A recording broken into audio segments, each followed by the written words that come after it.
Hey, it's Editor Kat coming at you the day before the election with a surprise bonus episode because we got a great listener question and we just had to answer it for you. So Rich wrote in to say, quote, I have a question regarding school board elections. I was surprised when filling out my ballot to be voting for school board directors from across the district rather than just for the director that represents my area of the district. I think neighboring Highline School District, that's in South King County, I think neighboring Highline School District does the same. I'm not sure why I never noticed it before, but is this common in other Washington school districts? And if so, why is it like that? What would it take to change it? I don't feel like the north and south ends of either district should be voting for each other's representatives. And Rich, that was a good question, and I have to admit, I didn't totally realize this until I looked at my own ballot. I'm a Seattle voter, and gosh darn it, when I unfolded my ballot, I noticed that all 4 school board races were on my ballot, and I had no idea why. So we reached out to KUOW reporter Sami West to get an answer for us. Hey, Sami. Hi, Kat. Okay, Sami, what did you learn about why we're voting for school board directors across the district in Seattle? Well, turns out it's just the law. Apparently, it's because Seattle Public Schools is in a city with a population of at least 400,000 people, and the law calls for the school district to be divided into 7 smaller director districts. And you can only run for school board in that director district you live in, according to the state law. It also specifies that only the residents of that district can vote on candidates in the primary election if one is needed. But for some reason, it's different for the general election. Under the law, instead, each position is voted on by all registered voters across the whole district. Okay, wait. Okay, so voters in Seattle might have seen one school board race on their ballot in the August primary, or maybe no school board races at all, depending on what director district you're in. But in the general election, all Seattle voters get to pick school board members in all 4 races. That still seems confusing. Can you tell us why Seattle does it like this? Yeah, it is confusing. So a spokesperson for the Secretary of State's office says that it's most common for those director districts to really just be used to determine who is eligible to run for each seat on the board. And that's just to kind of encourage diverse representation from all parts of the city. But the law specifies that if a district is in a city with the population of 400,000 people or more, it has to work this way. So Seattle is just following the law, and that's how it's laid out. And it's interesting because this law only applies to a city like Seattle where the population is so large.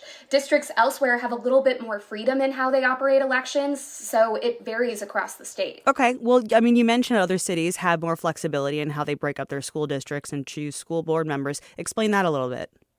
Yeah, so again, Seattle is unique because there are no other cities in the state that are larger than 400,000 people.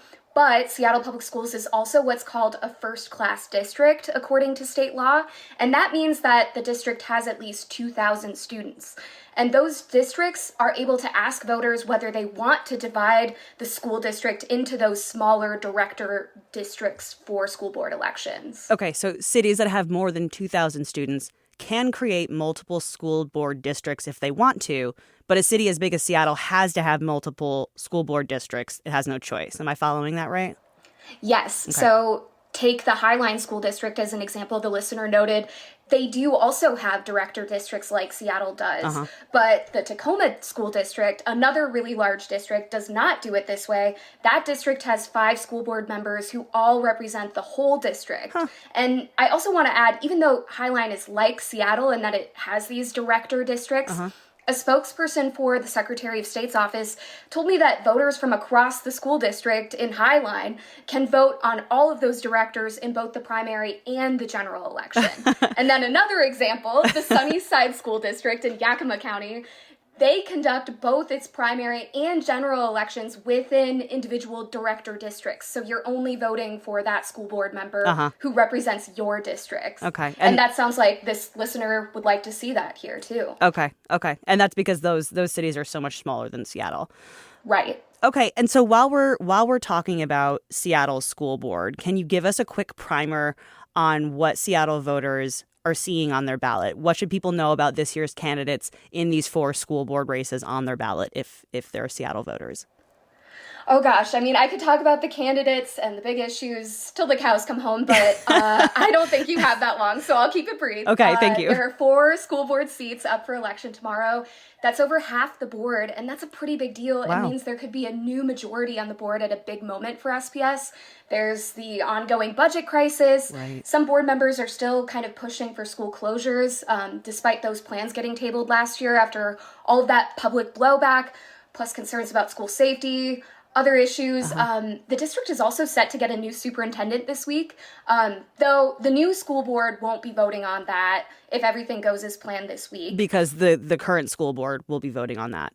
Correct, Okay. correct. But in any case, we're about to see some big changes. The board is for sure losing 2 longtime board members, Michelle Sarju and Brandon Hersey. They both decided not to run for re-election. There are 2 appointed members, Sarah Clark and Joe Mizrahi. They're vying to keep those seats, but if they don't win, that means 4 completely new board members will be at the table in December. I doubt that will happen. Joe Mizrahi had a really strong showing in the primary, and so did former school board member Vivian Song, who previously served on the board just in a different district.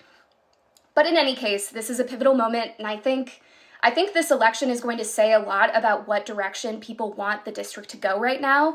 There's kind of a very clear slate of candidates that are sort of this anti-school closure group, and they have a lot of support from some of the big parent advocacy groups here, and they're pushing for big changes to how the district handles the budget and its finances. So we'll kind of see what happens, but I think it'll be a big election. All right, KUOW reporter Sami West, thank you so much for jumping in with us and explaining this very complicated question. Happy to do it. And if you have any questions you'd like answered by the Sound Politics team, send us an email at soundpolitics@kuow.org. We love digging into political minutia for you. It's kind of what gets us up in the morning. And we'll see you for our very special post-election breakdown on Wednesday. So expect more of the unexpected in timing from this feed. See you then.